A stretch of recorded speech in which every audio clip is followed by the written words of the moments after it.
a political project that grew and spanned all over Europe.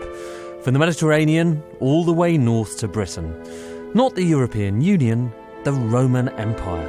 And here, in the north of England, was its border.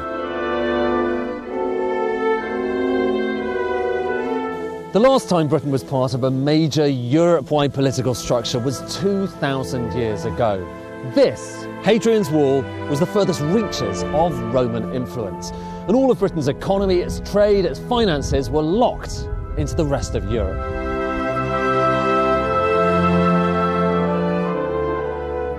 When the empire fell and Britain became independent again, what followed were centuries of economic desolation. So what happens this time around? Does Britain face a slump? Does it soldier on? Or does it even have a boom? What about the distribution? Does this divided nation suffer a divided economy? For some of the answer, we travel to another old Roman town, Chesterfield. Traders have been selling their wares here ever since this was a fort 2 millennia ago. But despite all of that trade with the continent, 60% of residents voted to leave the EU. I never wanted to turn around to Europe and say, we don't want to be your friends anymore. You know, I love Europe, love trading with Europe, think it's important. People come here, we go there, have that right to move around. But I don't want to be tied to this huge behemoth. We need to be a fast, dynamic economy, not slow and cumbersome. But might there be a price to that independence? According to Sky data, while 43% of Britons expect their personal finances to stay the same over the next 12 months, 33% of people think it'll get worse. 3 times as many as the 11% who said it would get better. Those in search of a metaphor might do well to consider the crooked spire on the church here. The fact that it leans so much is largely down to the shortage of skilled craftsmen after the Black Death. Might controls on migration spell a similar shortage in 21st century Britain? At the very least, the vicar sees Brexit as a cry for help from those who've been left behind. We've got real human beings here who've got real dignity. If they're left out, you are going to create a situation where there is instability, where there is potential revolt, where things go wrong. What we really need to know, sooner rather than later, is exactly what the plans are for how Brexit will happen. When asked to look at the bigger picture, Britons remain even more nervous about the coming year. Our data shows that while 19% of people think the wider economy will improve, some 50% think it'll get worse. 17% think it'll stay the same. And actually our figures do rather chime with what we're hearing from economists more broadly. So last year was a pretty robust year for economic growth, about 2%. This year it's expected to be a lot weaker, about 1.2%. And with inflation expected to get up to about 2.7%, maybe even higher, that squeeze on families' incomes around the country could come back. But what about the consumer? Since the referendum, the economy has been kept afloat by strong consumer spending. Will that continue into the new year or collapse after the January sales? Where better to ask than at the local building society? From a customer point of view, we can see that there's going to be some nervousness going forward. Inflation is definitely on the way up. Interest rates look like they probably will be going up. There's not much further they can fall. And that gives people some concerns about affordability. So I do think we'll have that sort of bumpy ride that we had about 3 or 4 years ago. And we came through that pretty well.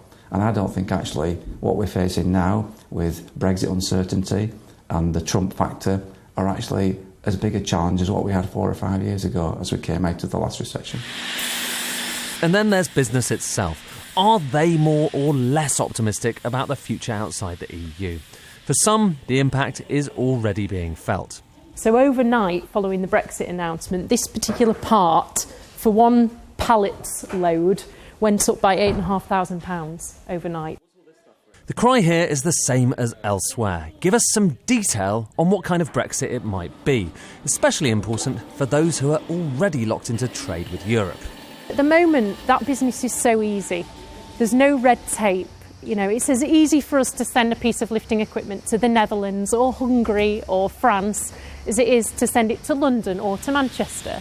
If that changes, if we have to pay customs charges, for example, if there's extra paperwork and we need more admin staff here to control all of that, that's really going to eat away at our margins. Nor is it just bosses who are concerned about the next 12 months. Sky Data asked employees how they felt about the prospects for their company. 45% said they thought things would stay the same in the next year, while 28% think it'll get worse, almost double the 15% who expect an improvement. This part of the country has had to contend with Romans and Vikings. Here, at the end of Hadrian's Wall, is Newcastle, a city that bucked the local trend last summer, with 51% voting to remain. In the referendum, this was an island of Remain in the north-east, and it kind of underlines the story we saw throughout the country. These urban metropolitan areas with high migration and strong economies voting to stay in, and everyone on the outside voting to leave. Indeed, so cosmopolitan has Newcastle become that you can now fly in and out of here directly from New York. Then again, United, who used to operate the route during the summer, has cancelled it in the wake of the referendum and the fall in the pound. But the airport itself remains optimistic. We want as open an access for UK aviation into the European aviation market. We want to be able to maintain connectivity.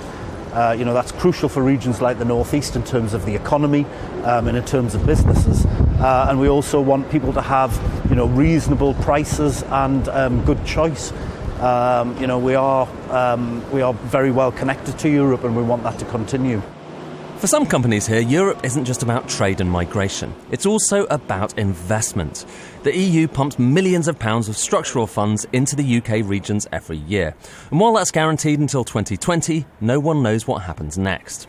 There's certainly uncertainty, and I think businesses are evaluating the environment quite carefully. One of the key messages, I think, from the businesses and the other partners in the North East is that their voice needs to be heard in the negotiations. In short, this year will be shrouded in yet more political fog. For the time being, Britain remains a part of that European empire. Meanwhile, the divisions within this country, wealth, income, opportunity, remain as wide as ever. Ed Conway, Sky News.